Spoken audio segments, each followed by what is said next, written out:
আমি অক্ষর। আজকে আমি একটা ছড়া আবৃত্তি করব, সেটা শোনো। ছড়াটার নাম হলো কত বড়, লিখেছে সুকুমার রায়।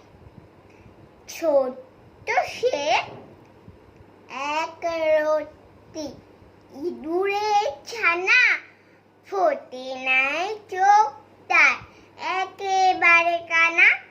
ভাঙা এক দেরাজে ঝুল মাখা কোণে, মার বুকে শুয়ে শুয়ে মার কথা শোনে।